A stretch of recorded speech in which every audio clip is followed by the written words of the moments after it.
Because the trend today in commercial and kitchen cabinetry is for wider and wider drawers with bar pulls that extend the full width of the drawer, the tendency to grab the drawer front at the edge or the side of the drawer and pull it open leads to a problem called racking or binding. In order to minimize this problem, we look at the use of a product called the Lateral Stabilizer. What I have sitting directly in front of me here is a kit for putting a lateral stabilizer on your tandem drawer runner. These are all the components that you would use to make that up, and when you buy it you get everything in a plastic bag. This is the a linkage rod. This connects from one side of your one drawer runner to the other after you put all this confanglement on.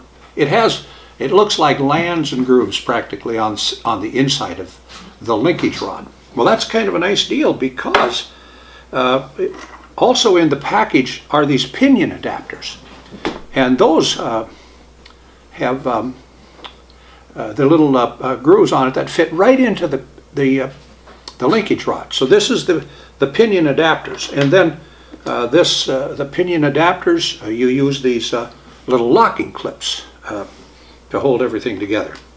Now this is the brain housing group right here for making this thing function properly, and they call this the pinion housing, the rack and pinion housing. This is the gearbox to make everything function properly so that when you pull on one side of the drawer, the other side is going to follow right with. Synchronizes everything.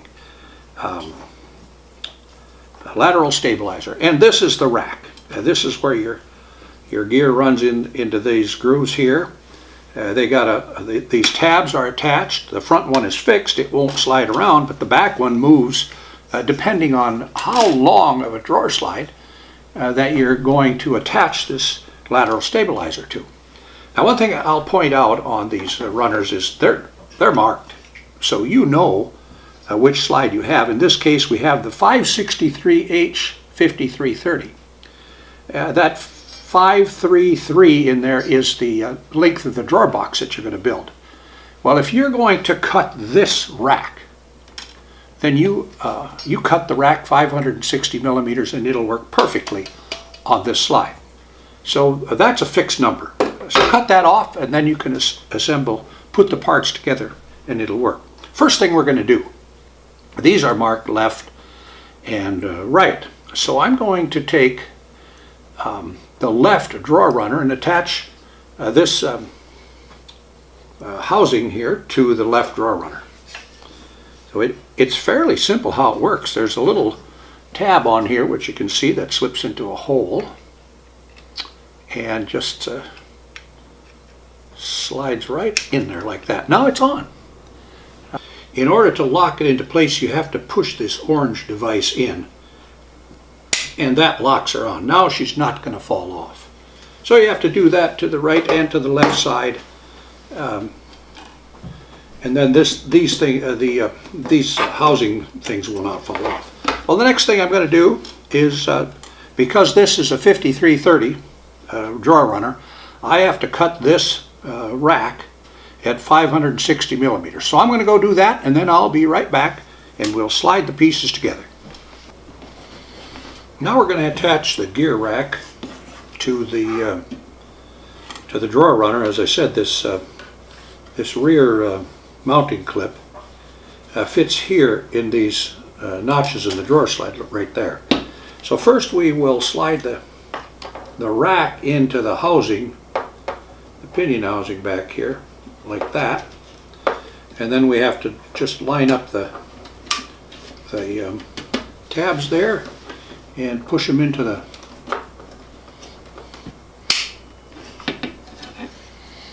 and we do the same thing to the other side. Put the rack into the housing, line up the tabs, and clip them into place, front and back.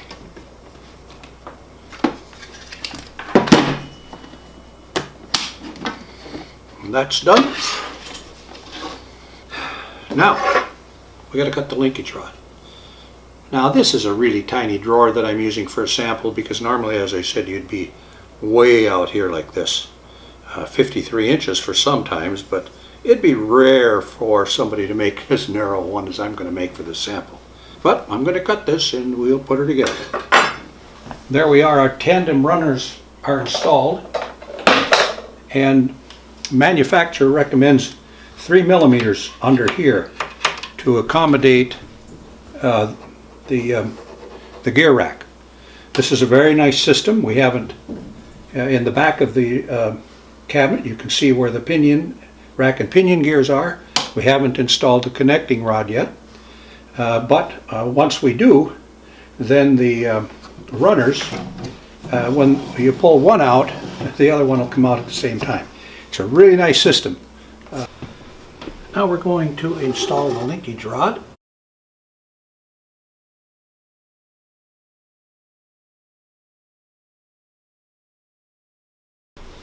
Now let's have a look-see at how this works.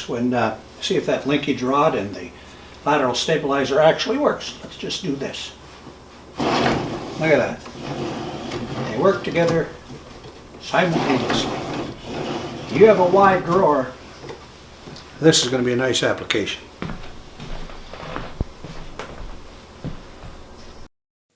The lateral stabilizer doesn't have anything to do with how you build that drawer box, the wooden drawer box. You build that wooden drawer box just as if you weren't going to use a lateral stabilizer. But there is an important consideration with the drawer box. Your maximum inside cabinet width is only a little over 53 inches. So because your linkage rod is only 41.5 inches wide, you have to be careful how wide you build that box. Your maximum opening in your cabinet is just a hair over 53 inches and it'll still work. There is a second consideration. Do you actually have enough room from front to back? You have to consider what is your runner length and what is your setback. And then you have to add 18 millimeters to have enough room for this lateral stabilizer to function properly. So be sure to consider your front to back and how much room you've got in there if you can actually use a lateral stabilizer.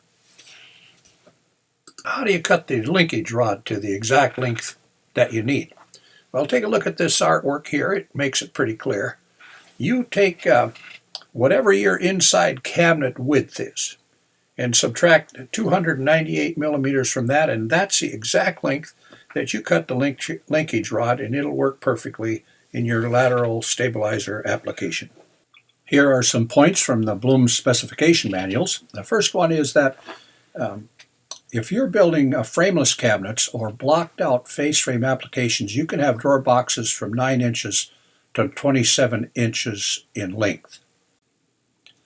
If you plan to use the lateral stabilizer and you're building face frame cabinets and want to use the rear mounting attachment, then you can only use boxes that are 12 inches long to 21 inches long.